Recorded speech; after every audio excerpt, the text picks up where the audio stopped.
Okay, let's dive right in. We really need to talk about a critical architectural mistake, one that silently kills applications in production. It's a trap that so many developers fall into when they're working with the Janus WebRTC server, and in this explainer, we're going to show you exactly how to avoid it. So just picture this for a second. This is the Janus WebRTC server. It's an incredible piece of engineering, powerful, super adaptable, really the core of so many amazing real-time communication systems. But just like this engine, it's not meant to be used on its own.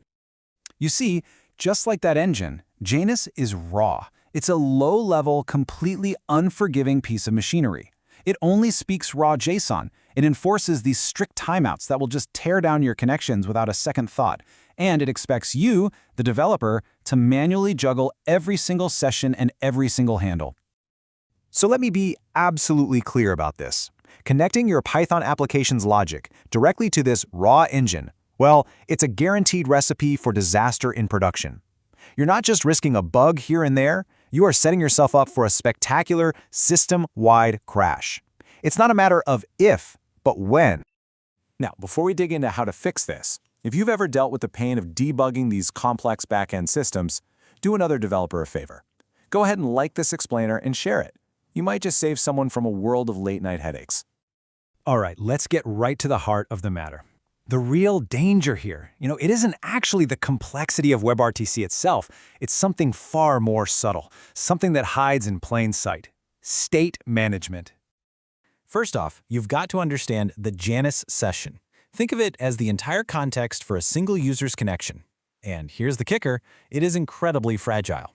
By default, if Janus doesn't hear a single peep on that session for just 60 seconds, it assumes the user's gone and poof, the entire session is completely destroyed. And right there, that's where the trap is sprung. The moment your application and Janus fall out of sync, you get this thing called state fragmentation. Your app is basically operating on one set of facts, while Janus, which is the ultimate source of truth here, knows the reality is completely different. This right here perfectly illustrates the problem. Just look at this. On one side, your Python backend is totally confident. Yep, user's online. Session 1, 2, 3, 4, 5 is active and good to go. But over in Janus's reality, maybe a keep alive ping was missed, that 60-second timer ran out, and that session was completely torn down. They're both referencing the same session ID, but they are living in two totally different universes. And this state mismatch, this is the silent killer in production. This is what creates those ghost users, the ones who appear online in your app, but you can't actually reach them. It leaves behind orphaned handles, leaking memory, and slowly but surely choking your server. This is where those impossible to debug broken media streams and random connection failures come from. So this really is the critical question for anyone building with Janus, right? How do you solve this fundamental architectural flaw? How do you build a system that's actually robust, reliable, and immune to this whole state fragmentation nightmare? Before I show you the solution, I'm curious. If you're here and you're building along with us, just drop a present in the comments below. Let me know you're tuned in. I bet a lot of us have felt this exact pain before. Okay, the solution, and this is the one pattern I really want you to burn into your memory, is the abstraction layer.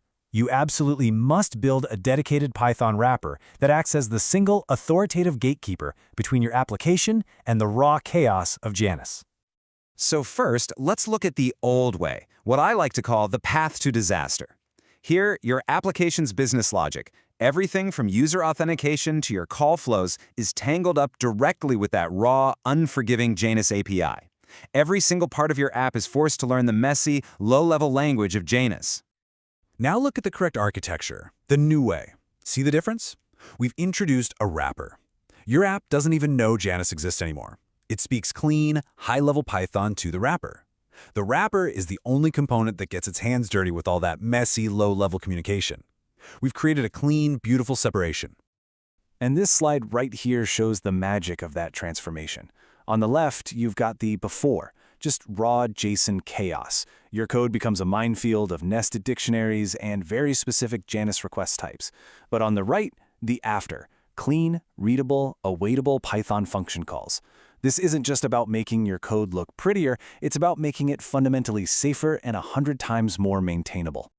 So the crucial point here is that you are outsourcing all the dangerous, tedious work to this wrapper. It owns the WebSocket. It's responsible for sending those keep-alive heartbeats every 30 seconds so sessions never ever time out. It handles all the reconnect logic. It does the dirty work of translating messy JSON into clean Python objects. The wrapper becomes the single, reliable source of truth for your entire application state. So what does this actually look like in production? Let's walk through a real-world example, say creating a secure video room.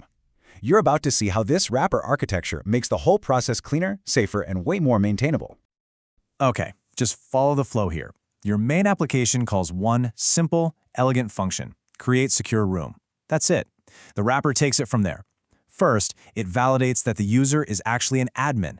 Then, it uses the Janus admin API to create the room. After that, it securely sets an authentication token for it. And finally, it just returns a simple, clean Python object back to your app. All that underlying complexity is completely hidden away. And hey, don't just take my word for it. This isn't some new theoretical idea. It's a battle-tested pattern.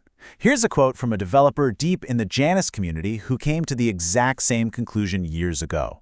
They realized that wrapping the Janus API is the only viable path forward if you want to build robust, secure applications. The architectural wins you get from this are just massive. You can now create rooms dynamically on demand. All your security and permissions are handled in one easy-to-manage place. And probably the biggest win of all, zero Janus complexity leaks into your main business logic. That means your code base is cleaner, radically simpler to test, and just infinitely easier to maintain. So let's wrap this up. What is the single most important takeaway from all of this? Remember that Ferrari engine we started with? Janus is immensely powerful, but that power is useless and, frankly, dangerous without control. A proper abstraction layer, your Python wrapper, that's the chassis, the steering wheel, and the brakes. It's what turns that raw, chaotic engine into a reliable vehicle that you can actually drive safely in production. And that leaves us with one final question for you to think about. Look at your own systems. Are you building walls that isolate components and create more complexity? Or are you building bridges?